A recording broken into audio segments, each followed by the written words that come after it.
ሰላም እንዴት አደራችሁ? ውድ ስለ አርሰናል ዩቲዩብ ቻናል ተከታታዮቻችን ዛሬ በአዲስ ቪዲዮ መጠናል። እንዴት ናችሁ? ስለ ክለባችን የዝውውር ሁኔታዎች አንዳንድ መረጃዎችን እንስጣችሁና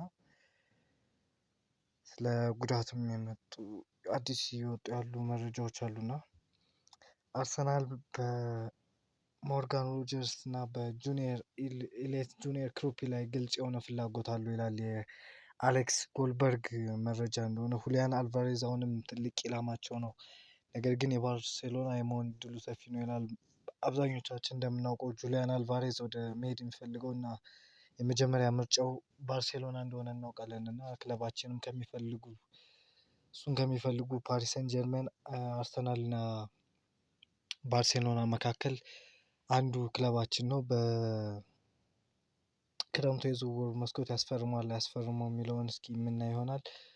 በሌላ በኩል ደግሞ ዊሊያም ሳሊባ ከኤኤስፒኤን በወጣ መረጃ ዊሊያም ሳሊባ ከተወሰኑ ሳምንታት በፊት በጀርባው ላይ ጉዳት በማስተናገዱ የዓለም ዋንጫውን የመሳተፉ ነገር ጥርጣሬ ውስጥ ወድቋል ይላል። ከጉዳቱ ክብደትና መጠን ለማወቅ ዛሬ ምርመራ ይደረግለታል፣ ነገር ግን የረዥም ጊዜ ሕክምና እና እረፍት ያስፈልገዋል የሚል ስጋት አለ ይላል።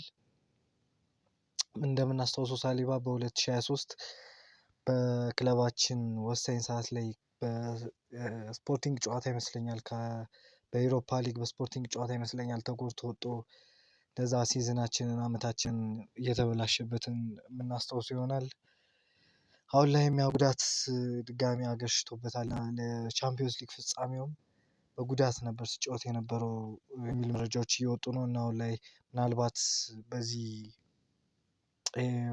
ሩመሩ እውነት የሚሆን ከሆነ ለዓለም ዋንጫ የመሳተፉ ነገር አጠራጣሪ ውስጥ ይገባል። የዓለም ዋንጫ ውስጥ ላይሳተፍ ይችላል ማለት ነው። በሌላ በኩል አርሰናል በጋሪ ጃኮብ ይዞት የወጣው መረጃ አርሰናል የጋብሪኤል ማጋሌሽን የረጅም ጊዜ ተተኪ ለወደፊት እሱን የሚተካ ተጫዋች አስቀድሞ ለማስፈረም እያሰበ እንደሆነ ነው። ምናልባት በዚህ የዝውውር መስኮት ላይሆን ይችላል፣ ምናልባት በቀጣይ በጥር ወይ ደግሞ በቀጣይ ዓመትም ሊሆን ይችላል። ነገር ግን ከሚከታተሏቸው አማራጮች መካከል አንዱ የ23 ዓመቱ ካስቴሎ ሉባኬ ነው። የምንድነው የጀርመን አርቢ ሌብዚሽ ይመስለኛል ካልተሳሳትኩ የዛ ክለብ ተጫዋች ነው እና እሱን እያየ ነው። ሌሎችም ተጫዋቾች ከፈረንሳይ ሊግም የሚያቸው አንዳንድ ተጫዋቾች አሉ እና ጋብሪኤል ማጋሌሽ እድሜውም እየሄደ ስለሆነ የእሱን ተተኪ ቀድሞውኑ ጊዜው ሳይረፍድ ጥሩ አማራጮች እንዲኖሩ ከአሁኑ እያየ ነው ማለት ነው።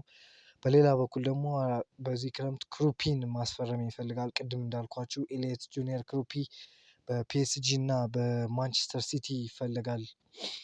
ጁኒየር ክሩፒ በቦርንማውዝ ቤት ድንቅ ዓመትን ያሳልፈው ኢሌት ጁኒየር ክሩፒ ከ80 ሚሊዮን ዩሮ ጀምሮ ወደ ላይ እንደ ሁኔታዎች እንደሚፈልጉት ክለቦች ዋጋው ምናልባት ሊያድግ የሚችልበት ሁኔታዎች ይኖራሉ።